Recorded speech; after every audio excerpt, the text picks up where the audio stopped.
कांग्रेस आने वाले दिनों में बिहार की जनता के साथ रह के निरंतर काम करेगी। एक सच्चा, ईमानदार और क्रियाशील विपक्ष के रूप में कांग्रेस बिहार की जनता का दिल को जीतने का कोशिश करेगा।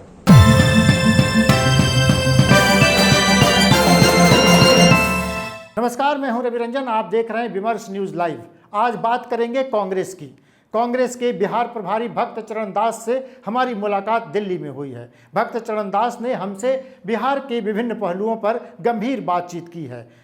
आपको ये बताते चलें कि भक्त चरण दास ने कांग्रेस को मुश्किलों से उबारने के लिए पूरे राज्य का दौरा किया है। 37 जगहों पर वो गए हैं। बेरोजगारों से, नौजवानों से, आम जनों से, लोगों से मिलने के बाद भक्त चरण दास ने बिहार को मुश्किल से उबारने और अपनी पार्टी को नई ताकत से भरने के लिए नई योजना बनाई है। भक्त चरण दास क्या कुछ कहते हैं हम सुनेंगे इस बातचीत में। हमसे उनकी बातचीत लंबी बातचीत हुई है, लेकिन उनसे बातचीत के कुछ खास अंश हम आपसे शेयर करना चाहते हैं। हमसे बातचीत के दौरान भक्त चरण दास ने किसानों और मजदूरों की समस्या पर गंभीर चिंता जाहिर की। उन्होंने कहा कि राज्य में एक श्रम नीति होना बहुत ज़रूरी है। इसके साथ कृषि नीति को ठीक से लागू करने की ज़रूरत है। किसानों की समस्या अगर हल हो जाती है, मजदूरों की समस्या अगर हल हो जाती है, तो राज्य की आधा से अधिक समस्याएं ऐसे ही हल हो जाएंगी। भक्त चरण दास क्या कुछ कहते हैं, आइए सुनते हैं। मैं अभी 36 जिला दौरा किया। वहां मैंने किसानों से मिला, गरीब मजदूरों से मिला, माताओं से मिला, महिलाओं से मिला, बेरोजगार नौजवानों से मिला। कई सेक्शन से मिलकर हमने उनकी विकास के संदर्भ में बात की। विकास के संदर्भ में आप देखें तो लोग रोजी रोटी के लिए मेहनत करने के लिए जरूर पूरी दुनिया में छाए हुए हैं बिहार के लोग, और भारत के हर शहरों में, हर जगह पे वो मजदूरी करके, काम करके, मेहनत करके अपना परिवार पालते हैं और बिहार को भी भेजते हैं, अपने परिवारजनों को भेजते हैं। सबसे बड़ा आमदनी जो है बिहार के कामगार ताकत से बाहर से काम करते हुए बिहार को भेजते हैं।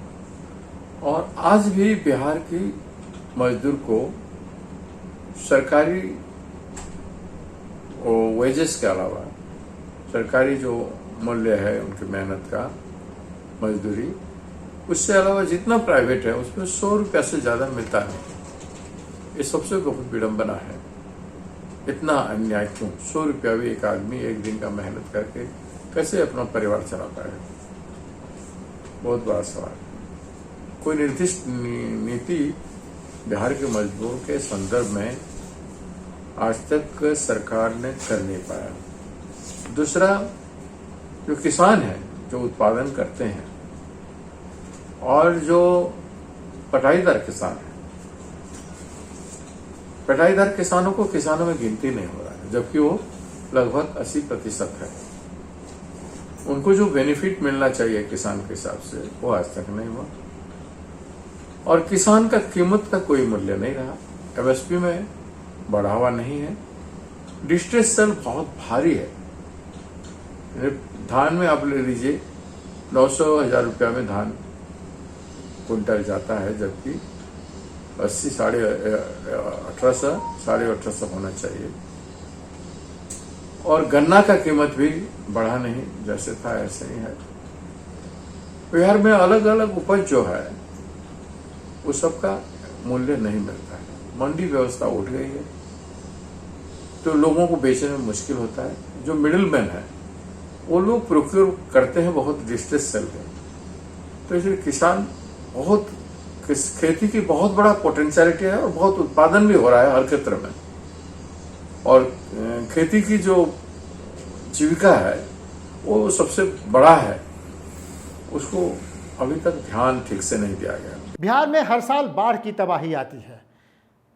कई नदियां बिहार को तबाह बर्बाद करते रहती हैं, लेकिन भक्त चरण दास कहते हैं कि बेहतर जल प्रबंधन के द्वारा इस राज्य का कायाकल्प किया जा सकता है। बिहार में पानी बह रहा है और बहाते हुए चल रहा है बाढ़ में। उजाड़ते हुए चल रहा है। बहता हुआ पानी को उसको नियंत्रित करके उसको उसका विनियोग जो होना चाहिए पीने के पानी के लिए और खेती के लिए, अगर पानी की व्यवस्था किया जाए, इतना आधुनिक समाज में इतने बड़ी बड़ी बातें भारत सरकार करती है। जब वहाँ सेंट्रल विस्ता प्रोजेक्ट बना रहे हैं, नया पार्लियामेंट बनाना और बाकी बड़े बड़े इमारतें खड़ा करना, बड़े बड़े स्टेचू खड़ा करना, हजारों करोड़ रुपया कमा सकते हैं, तो हम क्यों नहीं शुद्ध जल लोगों को, पीने का पानी, नदियों का पानी से पाइप से हर गांव में हर घरों को क्यों नहीं सप्लाई कर पाते? अगर वो कर पाएंगे तो एक तो शुद्ध जल मिलेगा, पानी जो बेमतलब बह रहा है उसका सदविनियोग होगा और बाढ़ की नियंत्रण भी हो पाएगा।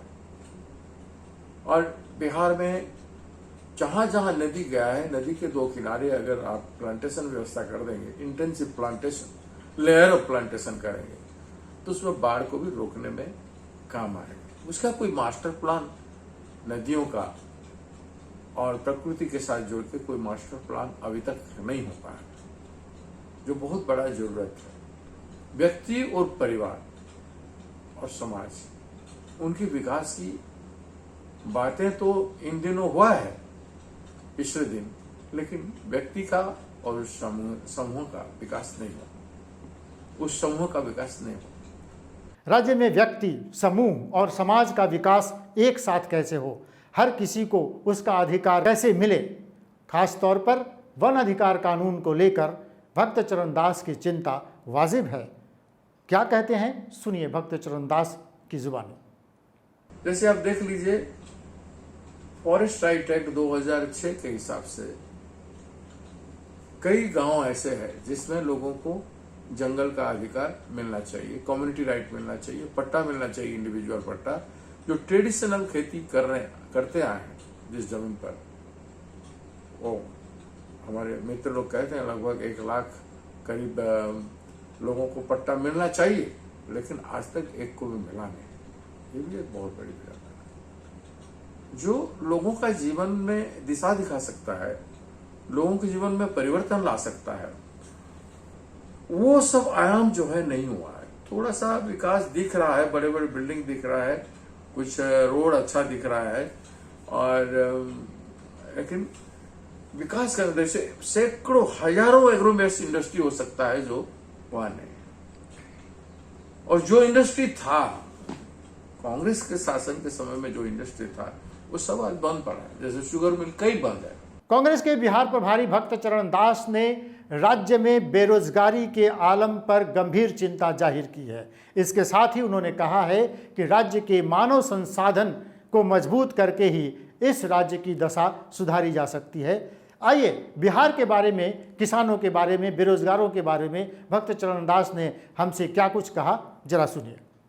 जब तक मानव संसाधन मजबूत नहीं होगा तब तक बिहार मजबूत स्तंभ पर खड़ा नहीं हो सकेगा। इसलिए मानव संसाधन के विकास की आवश्यकता है,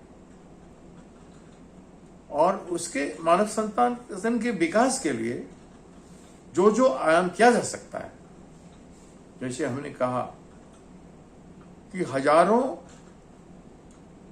एग्रेरियन इंडस्ट्री हो सकता है, एग्रीकल्चर इंडस्ट्री हो सकता है, फूड प्रोसेसिंग यूनिट हो सकता है,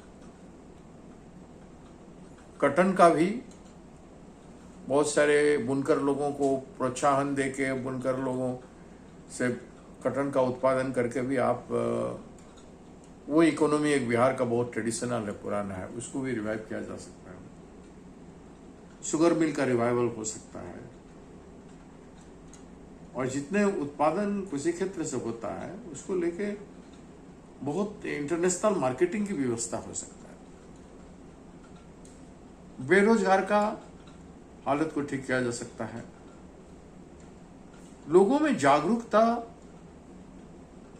के लिए सतत राजनीतिक कार्यकलाप जरूरत है, और आने वाले दिनों में कांग्रेस पार्टी वो काम करेगी। बिहार में एक अद्भुत शक्तिशाली टीम बनने जा रहा है, जो निरंतर प्रयास करते रहेंगे, संघर्ष करते रहेंगे कांग्रेस पार्टी की तरफ से जनता की मांग को लेकर, जनता के सवाल को लेकर, जनता की उन्नति को लेकर, और आने वाले दिनों में बिहार की जो भी आज तक स्थिति है उसमें जो आज तक नहीं हुआ, उन जिन पहलुओं को ध्यान नहीं दिया गया, उस सब पहलुओं में सरकार भी बाध्य होगी ध्यान देने के लिए, और सारे राजनीतिक ताकत को भी उस और काम करना पड़ेगा। तो कर्जा देता नहीं है और उनकी मार्केटिंग की व्यवस्था नहीं है, उनकी रोजी रोटी, उनकी ट्रेडिशनल आमदनी घट रहा है, उसको उठाने का कोई व्यवस्था नहीं है। अनएम्प्लॉयमेंट तो आज भारत में जिस तरह से वर्ल्ड की एवरेज के हिसाब से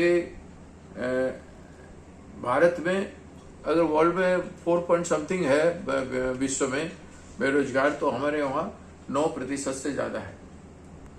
लगभग 20 करोड़ लोगों का रोजी रोटी छीन ली गई है इस बीच में। हमारी जीडीपी का हालत बदतर है। तो बिहार में सबसे बड़ा इम्पैक्ट उसका इफेक्ट है। जैसे माइग्रेंट लेबर यहाँ बाहर से कोविड के चलते चले गए वापस, उस फोर्स जो बाहर से आमदनी करके ला रहा था वो बेकार पड़ा है, उसका विनियोग नहीं हो रहा है। सरकार को उसका प्लानिंग करना चाहिए जो नहीं कर पा रहा है। उनकी फोर्सेस को कैसे यूटिलाइज करके बिहार में उत्पादन को बढ़ाया जाए, विकास को बढ़ाया जाए, विकास के क्षेत्र को उनको विनियोग करके बढ़ाया जाए। एक आत्मविश्वास बिहार के माइग्रेंट लेबर में पैदा नहीं कराया जाए। हमने धर्म और जाति की राजनीति तो की है, लेकिन हमने उस जाति या उस धर्म के संदर्भ में हम अंधे रहे हैं, हम कुछ विकास नहीं कर पाए। बिहार कांग्रेस के प्रभारी भक्त चरण दास कहते हैं कि सूबे में राजनीतिक प्रक्रिया, जो पारंपरिक राजनीतिक प्रक्रिया है, उसको बदलकर एक नई राजनीतिक कोशिश के जरिए राज्य की दशा और दिशा दोनों बदली जा सकती है। कांग्रेस के संगठन पर भी उन्होंने हमसे गंभीर बातचीत की है।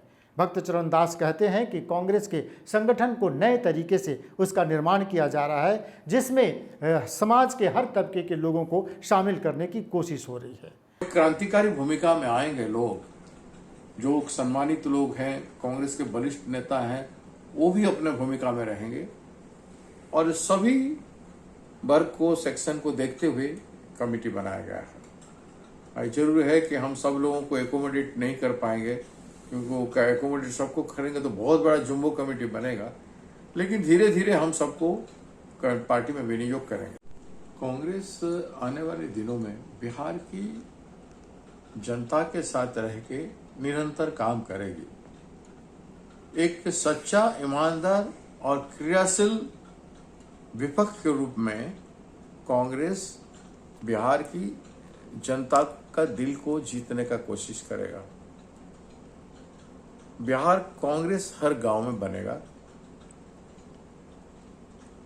और जितने भी समाज सेवी हैं, सक्रिय लोग हैं बिहार में, हम सबसे अपील करना चाहते हैं कि कांग्रेस बिहार की रुख बदलने में, खास करके पहले राजनीतिक रुख बदलने में काम करने की प्रक्रिया शुरू किया है, परंपरा बदलने में काम शुरू किया है। तो इसलिए जितने भी सामाजिक कार्यकर्ता, एक्टिविस्ट हैं, अलग अलग जगह से काम करके कोई खास रिजल्ट दे नहीं पा रहे, कोई ठोस रिजल्ट दे नहीं पा रहे, तो मैं सबसे मेरा निवेदन रहेगा कि वो कांग्रेस के साथ डायलॉग करें और कांग्रेस के साथ मिल के काम करें। मैं कांग्रेस में जो लोग बिहार के लिए सपना देखते हैं और उस सपनों को साकार करने के लिए काम करना चाहते हैं, मैं उन्हें कांग्रेस में स्वागत करना चाहता हूं। वो लोग आने वाले दिनों में आए और कांग्रेस के साथ हाथ बढ़ा के काम करें। तो ये थी हमारी खास मुलाकात कांग्रेस के बिहार प्रभारी भक्त चरण दास के साथ। आगे ऐसे ही और किसी पार्टी के बड़े नेता से हमारी बातचीत जारी रहेगी। हम आपको किसी न किसी राजनीतिक दल के बड़े नेता से आपको मिलाते रहेंगे। आज कांग्रेस के प्रभारी भक्त चरण दास की बातचीत हुई, कल किसी और दूसरे नेता की बातचीत होगी। देखते रहिए विमर्श न्यूज़। हमारे YouTube चैनल पर भी आप जाइए, उस चैनल को सब्सक्राइब कीजिए, उसके बगल में जो बेल आइकन है उसे भी दबाइए। हमारे वेबसाइट पर भी जाकर आप अच्छी अच्छी खबरें पढ़ सकते रहें। तो देखते रहिए विमर्श न्यूज़। नमस्कार।